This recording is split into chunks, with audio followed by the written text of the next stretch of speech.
Hola, hola, bienvenidos a Aprendiendo Fisiología. Hoy estaremos abarcando el tema de periodo refractario. Y para poder entender mucho mejor este tema, necesitamos recordar una serie de cosas importantes que hemos visto en clases pasadas.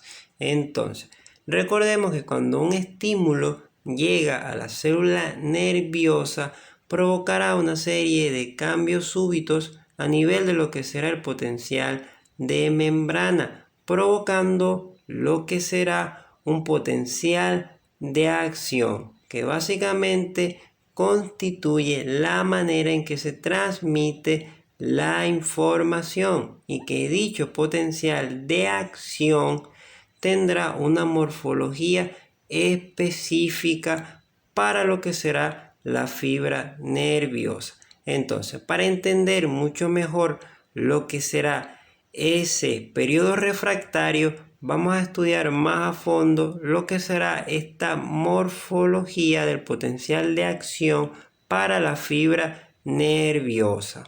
Entonces, antes de seguir, recuerden que estamos estudiando la morfología del potencial de acción a nivel del axón de una neurona amielínica. Es decir, estamos estudiando los estímulos y los diferentes cambios que se dan a este nivel. Esto es muy importante para aclarar una serie de cosas que hablaremos más adelante. Por ahora vamos a quedarnos con esto y vamos a estudiar ahora sí este potencial de acción.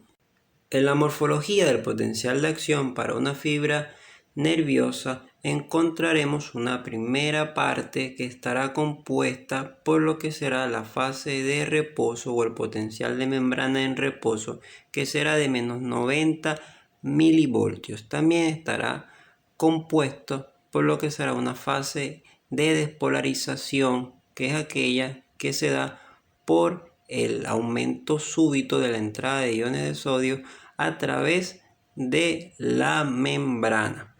También tendremos que esta fase de despolarización se dará gracias a que este potencial de membrana llegará a lo que será el umbral. Recordemos que el umbral es el potencial necesario para poder abrir todos los demás canales de sodio y que se dé como tal el potencial de acción. Si el potencial de membrana no llega hasta aquí, no podremos tener esta gráfica que vemos aquí en pantalla. También tendremos una segunda parte de ese potencial de acción que corresponderá a la fase de repolarización, que se da cuando esa fibra nerviosa se vuelve impermeable a los iones de sodio y se vuelve permeable a lo que serán los iones de potasio, volviendo así su potencial de membrana más negativo y regresando a lo que será el potencial de membrana en reposo. Cabe destacar que aquí también interviene la bomba sodio-potasio y los canales de fuga para el sodio y para el potasio. Bien, ahora vamos a ver cómo predominan los canales de voltaje en cada fase de este potencial de acción. En el caso de la fase de despolarización, encontraremos que predominarán los canales de voltaje para el sodio en su estado activado, permitiendo así la entrada de esos iones de sodio al interior de la célula.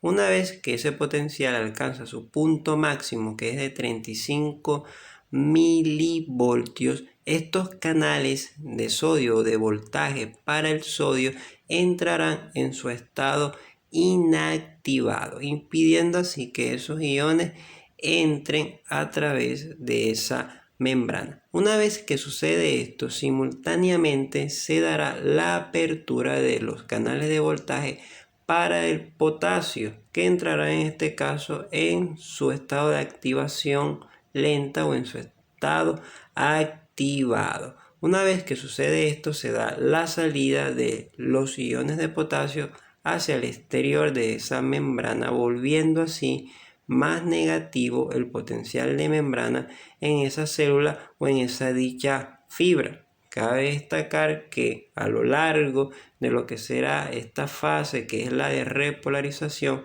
veremos que predominarán estos canales de voltaje para el potasio en este estado.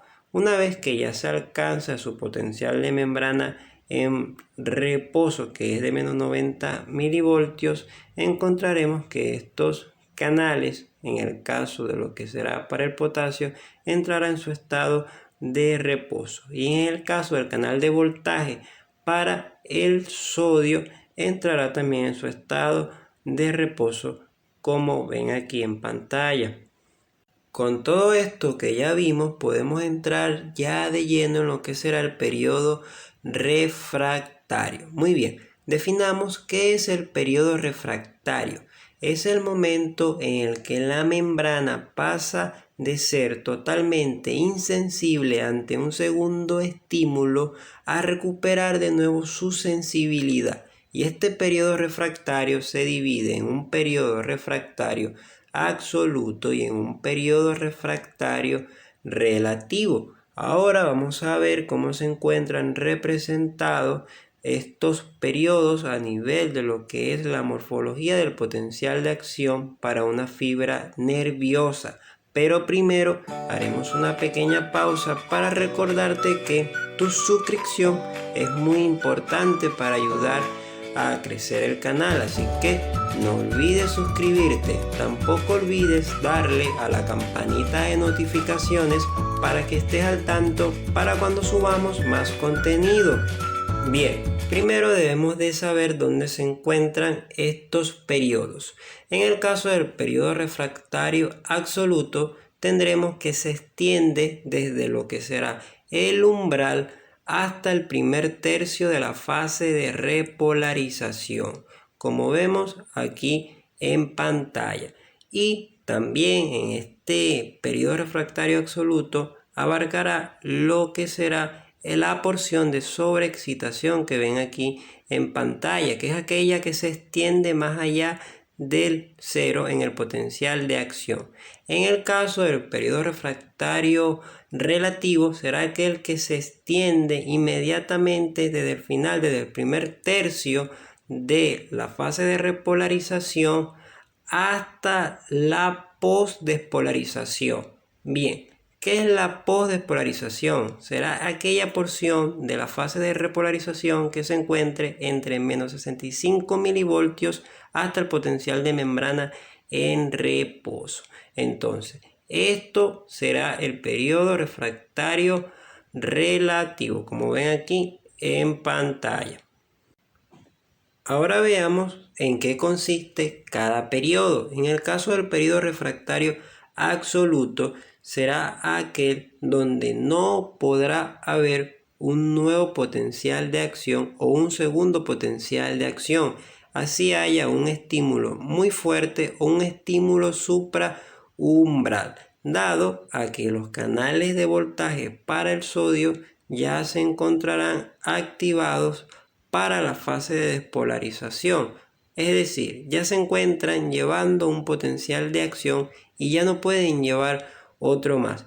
E inclusive, ya cuando llegamos a la fase o al primer tercio de la fase de repolarización, estos canales entran en su fase de inactivación o se encuentran inactivados. Y ya en este punto, ningún estímulo puede abrir estos canales cuando se encuentran en el estado inactivado.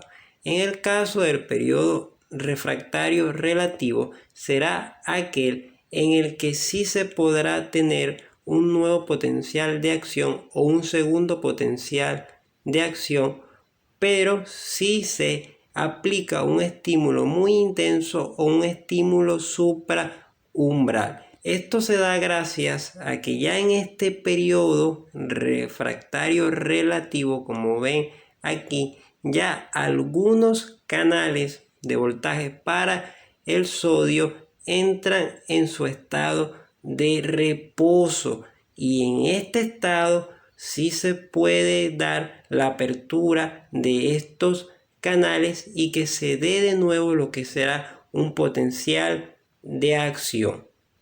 Entonces aquí tenemos otra imagen donde vemos reflejado lo que será el periodo refractario absoluto y el periodo refractario relativo. Y fíjense, este llega o se extiende hasta el principio de la postdespolarización. Estén muy pendientes con esto.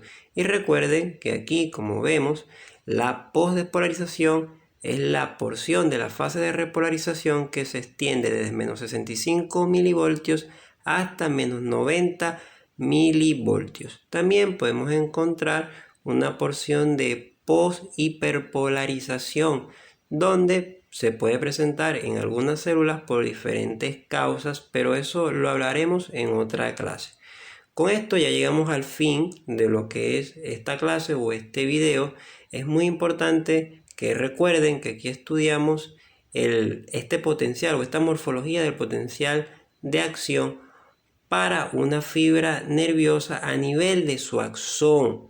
Pronto vamos a hacer otro video donde vamos a aclarar unos detalles que se han prestado para confusión con respecto a esto, porque es muy diferente que tengamos un impulso o un estímulo que se dé a nivel de un axón a que se dé a nivel de las dendritas, pero ya vamos a aclarar eso en otro video.